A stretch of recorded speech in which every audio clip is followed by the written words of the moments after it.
The Great Gatsby by F. Scott Fitzgerald, Chapter 8. I couldn't sleep all night. A foghorn was groaning incessantly on the sound, and I tossed half-sick between grotesque reality and savage, frightening dreams. Toward dawn, I heard a taxi go up Gatsby's drive, and immediately I jumped out of bed and began to dress. I felt that I had something to tell him, something to warn him about, and morning would be too late. Crossing his lawn, I saw that his front door was still open and he was leaning against a table in the hall, heavy with dejection or sleep. "Nothing happened," he said wanly. I waited, and about 4 o'clock she came to the window and stood there for a minute and then turned out the light. His house had never seemed so enormous to me as it did that night when we hunted through the great rooms for cigarettes. We pushed aside curtains that were like pavilions and felt over innumerable feet of dark wall for electric light switches. Once I tumbled with a sort of splash upon the keys of a ghostly piano. There was an inexplicable amount of dust everywhere, and the rooms were musty, as though they hadn't been aired for many days. I found the humidor on an unfamiliar table, with 2 stale, dry cigarettes inside. Throwing open the French windows of the drawing room, we sat smoking out into the darkness. "You ought to go away," I said. "It's pretty certain they'll trace your car." "Go away now, old sport. Go to Atlantic City for a week, or up to Montreal." He wouldn't consider it. He couldn't possibly leave Daisy until he knew what she was going to do. He was clutching at some last hope, and I couldn't bear to shake him free. It was this night that he told me the strange story of his youth with Dan Cody. Told it to me because Jay Gatsby had broken up like glass against Tom's hard malice, and the long secret extravaganza was played out. I think that he would have acknowledged anything now, without reserve, but he wanted to talk about Daisy. She was the first nice girl he had ever known. In various unrevealed capacities he had come in contact with such people, but always with indiscernible barbed wire between. He found her excitingly desirable.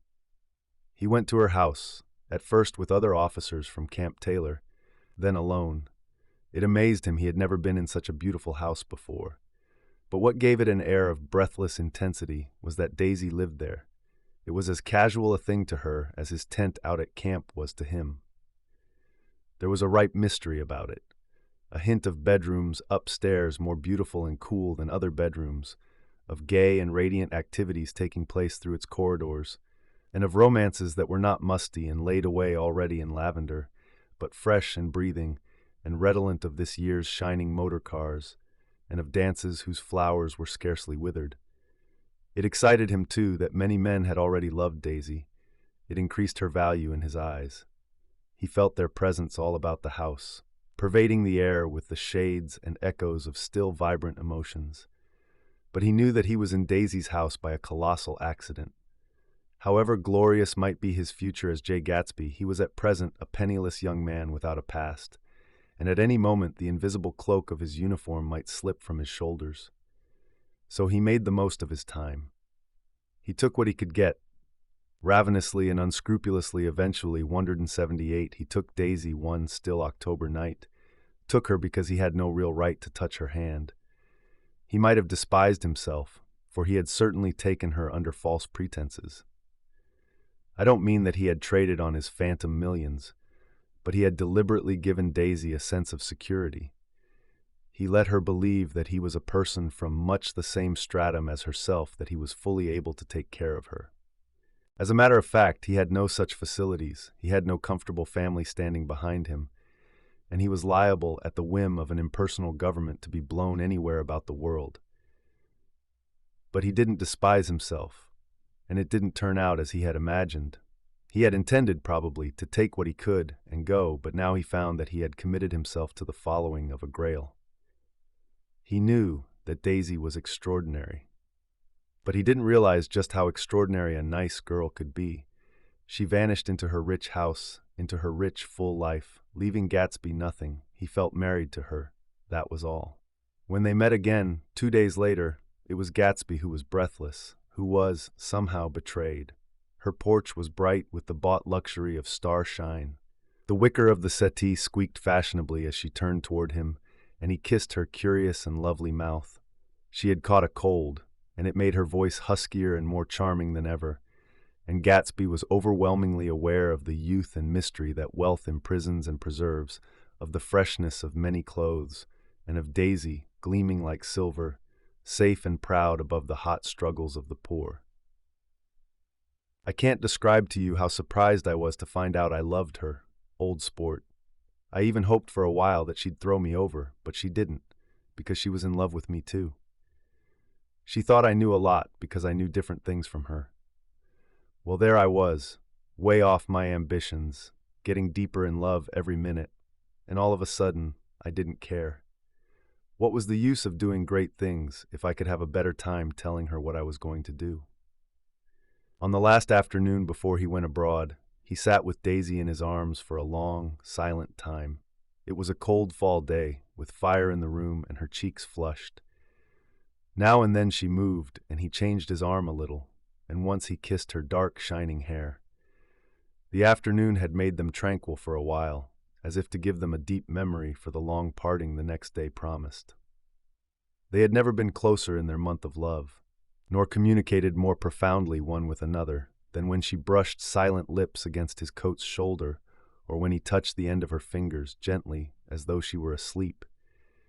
He did extraordinarily well in the war. He was a captain before he went to the front, and following the Argonne battles, he got his majority and the command of the divisional machine guns.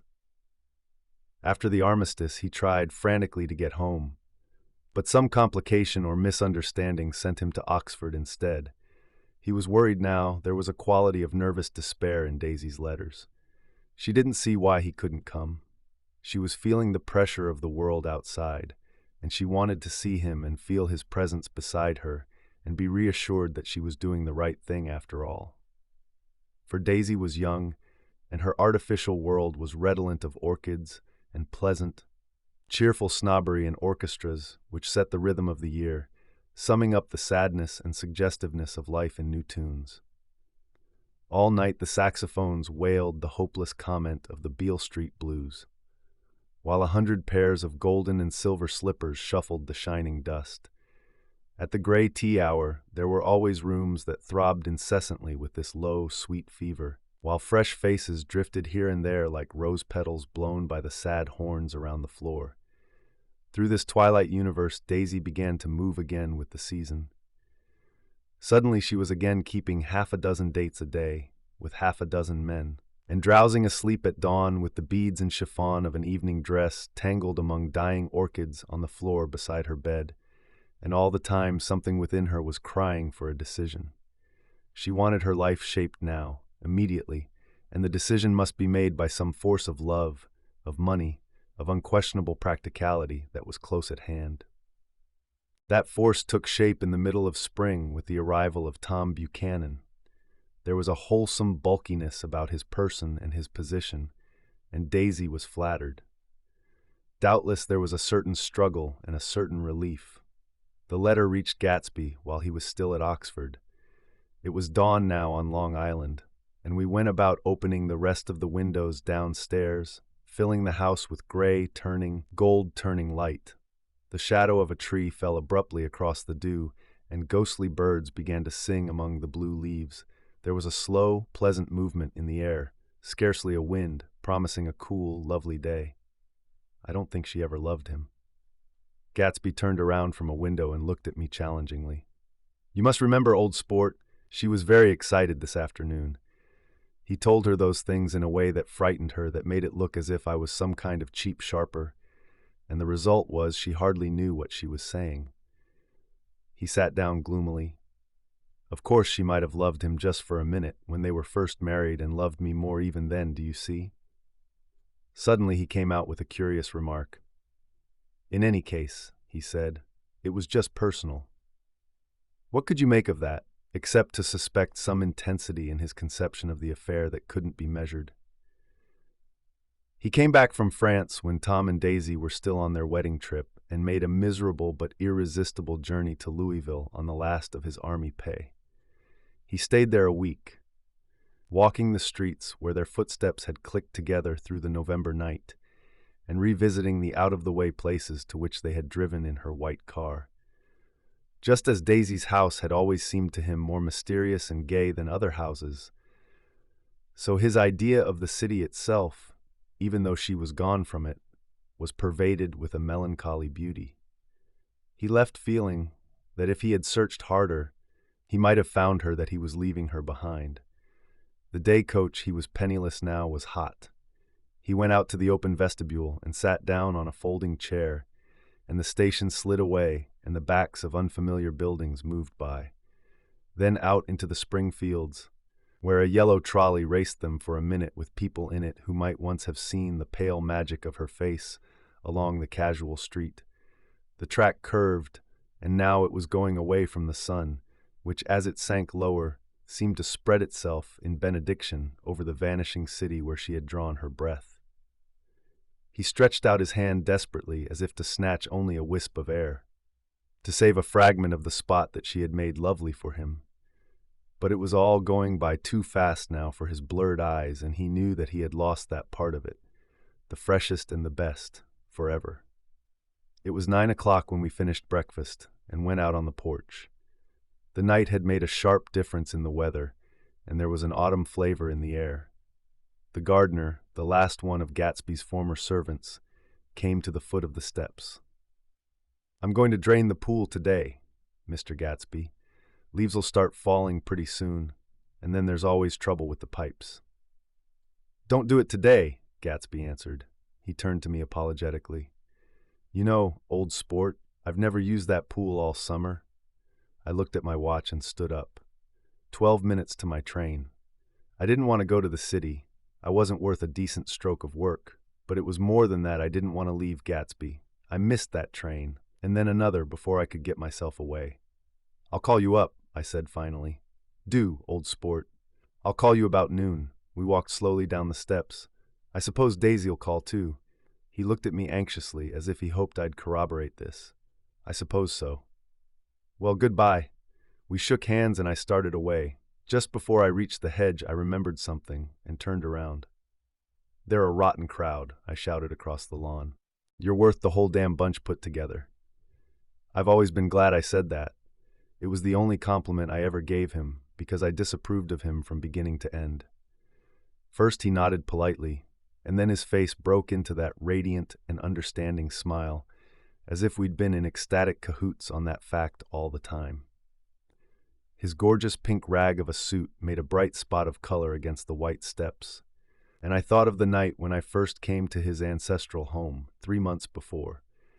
The lawn and drive had been crowded with the faces of those who guessed at his corruption, and he had stood on those steps, concealing his incorruptible dream, as he waved them goodbye. I thanked him for his hospitality. We were always thanking him for that, I and the others. "Goodbye," I called. I enjoyed breakfast, Gatsby. Up in the city, I tried for a while to list the quotations on an interminable amount of stock. Then I fell asleep in my swivel chair. Just before noon, the phone woke me, and I started up with sweat breaking out on my forehead. It was Jordan Baker. She often called me up at this hour because the uncertainty of her own movements between hotels and clubs and private houses made her hard to find in any other way.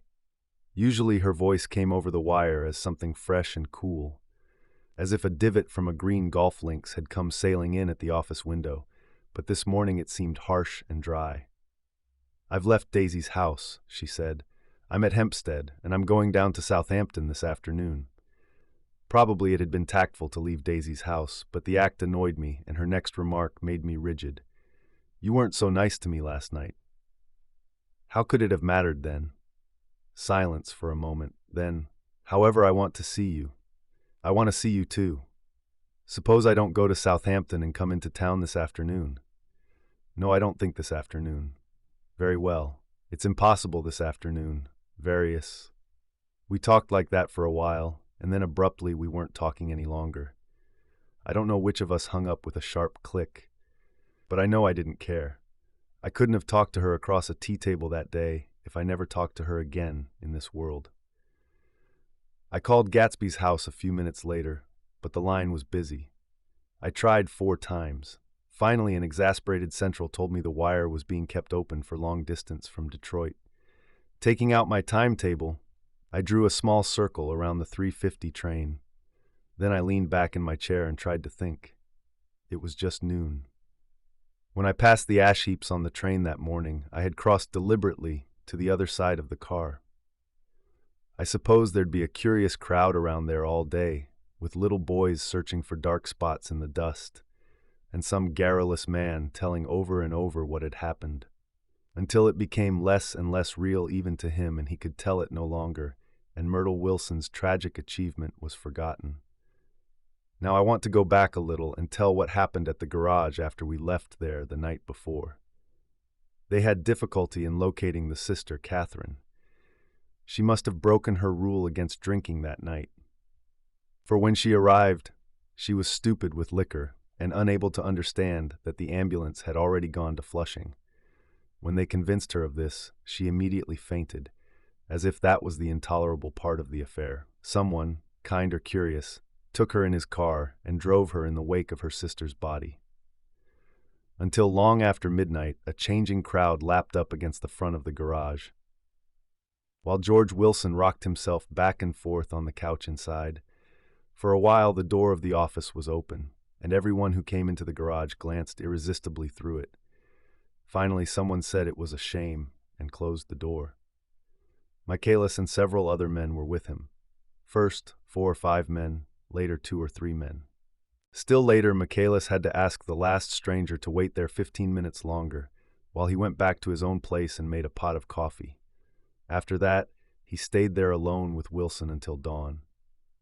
About 3 o'clock, the quality of Wilson's incoherent muttering changed. He grew quieter and began to talk about the yellow car. He announced that he had a way of finding out whom the yellow car belonged to. And then he blurted out that a couple of months ago his wife had come from the city with her face bruised and her nose swollen. But when he heard himself say this, he flinched and began to cry. "Oh my God," again in his groaning voice. Michaelis made a clumsy attempt to distract him. "How long have you been married, George? Come on there, try and sit still a minute and answer my question. How long have you been married?" 12 years. Ever had any children? Come on, George. Sit still, I asked you a question. Did you ever have any children? The hard brown beetles kept thudding against the dull light, and whenever Michaelis heard a car go tearing along the road outside, it sounded to him like the car that hadn't stopped a few hours before. He didn't like to go into the garage because the workbench was stained where the body had been lying. So he moved uncomfortably around the office. He knew every object in it before morning, and from time to time sat down beside Wilson, trying to keep him more quiet. Have you got a church you go to sometimes, George? Maybe even if you haven't been there for a long time. Maybe I could call up the church and get a priest to come over and he could talk to you, see? Don't belong to any. You ought to have a church, George, for times like this. You must have gone to church once. Didn't you get married in a church? Listen, George, listen to me. Didn't you get married in a church? That was a long time ago. The effort of answering broke the rhythm of his rocking. For a moment, he was silent. Then the same half-knowing, half-bewildered look came back into his faded eyes. Look in the drawer there, he said, pointing at the desk. Which drawer? That drawer, that one. Michaelis opened the drawer nearest his hand. There was nothing in it but a small, expensive dog leash made of leather and braided silver. It was apparently new. This? He inquired, holding it up. Wilson stared and nodded. I found it yesterday afternoon. She tried to tell me about it, but I knew it was something funny. You mean your wife bought it? She had it wrapped in tissue paper on her bureau. Michaelis didn't see anything odd in that, and he gave Wilson a dozen reasons why his wife might have bought the dog leash. But conceivably Wilson had heard some of these same explanations before, from Myrtle, because he began saying, "Oh my God," again in a whisper. His comforter left several explanations in the air. Then he killed her, said Wilson. His mouth dropped open suddenly. Who did? I have a way of finding out. You're morbid, George, said his friend. This has been a strain to you and you don't know what you're saying. You'd better try and sit quiet till morning. He murdered her. It was an accident, George. Wilson shook his head. His eyes narrowed and his mouth widened slightly with the ghost of a superior. I know, he said definitely. "I'm one of these trusting fellas, and I don't think any harm to nobody. But when I get to know a thing, I know it. It was the man in that car. She ran out to speak to him, and he wouldn't stop." Michaelis had seen this too, but it hadn't occurred to him that there was any special significance in it. He believed that Mrs. Wilson had been running away from her husband, rather than trying to stop any particular car. How could she have been like that? "She's a deep one," said Wilson, as if that answered the question. "Ah!" He began to rock again, and Michaelis stood twisting the leash in his hand. "Maybe you got some friend that I could telephone for, George." This was a forlorn hope. He was almost sure that Wilson had no friend. There was not enough of him for his wife. He was glad a little later when he noticed a change in the room, a blue quickening by the window, and realized that dawn wasn't far off. About 5 o'clock, it was blue enough outside to snap off the light. Wilson's glazed eyes turned out to the ash heaps, where small gray clouds took on fantastic shape and scurried here and there in the faint dawn wind. "I spoke to her," he muttered, after a long silence. "I told her she might fool me, but she couldn't fool God. I took her to the window." With an effort, he got up and walked to the rear window and leaned with his face pressed against it. "And I said, God knows what you've been doing, everything you've been doing. You may fool me, but you can't fool God." Standing behind him, Michaelis saw with a shock that he was looking at the eyes of Dr. T.J. Eckelberg, which had just emerged, pale and enormous from the dissolving night. "God sees everything," repeated Wilson. "That's an advertisement," Michaelis assured him. Something made him turn away from the window and look back into the room. But Wilson stood there a long time, his face close to the window pane, nodding into the twilight. By 6 o'clock, Michaelis was worn out and grateful for the sound of a car stopping outside. It was one of the watchers of the night before who had promised to come back, so he cooked breakfast for 3, which he and the other man ate together. Wilson was quieter now, and Michaelis went home to sleep. When he awoke 4 hours later and hurried back to the garage, Wilson was gone. His movements, he was on foot all the time, were afterward traced to Port Roosevelt and then to Gads Hill, where he bought a sandwich that he didn't eat and a cup of coffee.